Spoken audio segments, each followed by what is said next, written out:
வணக்கம்.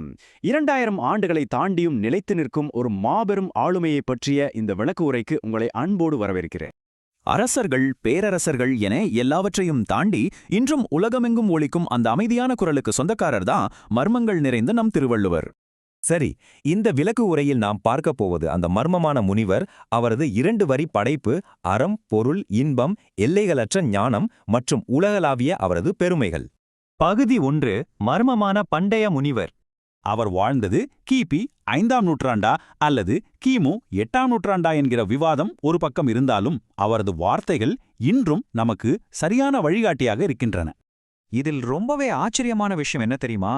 அவரை பற்றிய வரலாற்று தகவல்கள் எல்லாமே மர்மம்தான். ஆனால் அவர் விட்டுச் சென்ற அந்த அறநெறிகள் சந்தேகமே இல்லாமல் மிக மிக தெளிவானவை. பகுதி 2 வரிகளில் ஒரு தலைசிறந்த படைப்பு.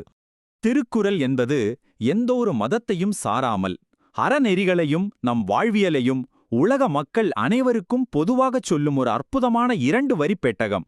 இந்த பிரம்மாண்டமான எண்ணை பாருங்கள். வெறும் 2 வரிகளில் 1330 குறள்களின் மூலமாக மிக ஆழமான தத்துவங்களை அவர் எவ்வளவு எளிமையாக விளக்கியிருக்கிறார். பகுதி 3. அறம், பொருள் மற்றும் இன்பம். மனித வாழ்க்கை முழுமையாக இருப்பதற்கு இந்த 3 பிரிவுகளும் எப்படி ஒன்றிணைந்து ஒரு சரியான சமநிலையை உருவாக்குகின்றன என்பதை கவனியுங்கள். அறம் என்பது நேர்மையையும், பொருள் என்பது சிறந்த தலைமையையும் குறிக்கிறது. அதே சமயம் இன்பம் என்பது நம் உணர்வுபூர்வமான உறவுகளுக்கும் எந்த அளவுக்கு சமமான முக்கியத்துவம் கொடுக்கிறது பாத்தீங்களா? நீதியற்ற ஆட்சி அழியும், அறமற்ற செல்வம் நிலைக்காது.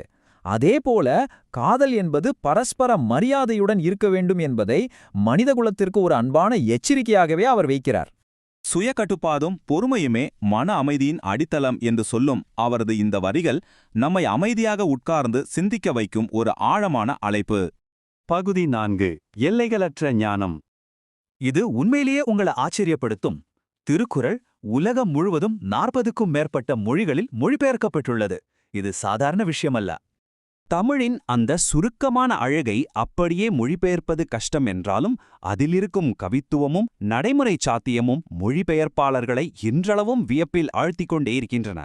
லியோ டால்ஸ்டாய் தொடங்கி வாழ்க்கையை நடத்துவதற்கு தேவையான அனைத்தும் இதில் உள்ளன என்று வியந்து பாராட்டிய மகாத்மா காந்தி வரை திருக்குறள் எல்லாரையும் கவர்ந்திருக்கிறது. பகுதி 5. உலகளாவிய மாபெரும் மரபு. கன்னியாகுமரியில் கம்பீரமாக வீற்றிருக்கும் இந்த 133 அடி உயரச்சிலை அவரது உலகப் புகழ் பெற்ற படைப்பின் 133 அதிகாரங்களை கம்பீரமாக உலகிற்கு பறைசாற்றுகிறது. ஆனால் அவரது உண்மையான பெருமை வெறும் சிலைகளில் இல்லைங்க. இன்றும் வகுப்பறைகளிலும் நீதிமன்றங்களிலும் மனிதர்களை ஒன்றிணைக்கும் அன்றாட பேச்சுகளிலும் தான் அது உயிர்ப்போடு வாழ்கிறது. சரி, இன்றைய அவசர உலகத்தில் உங்களது லட்சியம், அறநெறி மற்றும் அன்பை நீங்கள் எப்படி சமநிலைப்படுத்தப் போகிறீர்கள்? இந்த கேள்வியோடு உங்களுக்கான பதிலை நீங்களே தேடுங்கள்.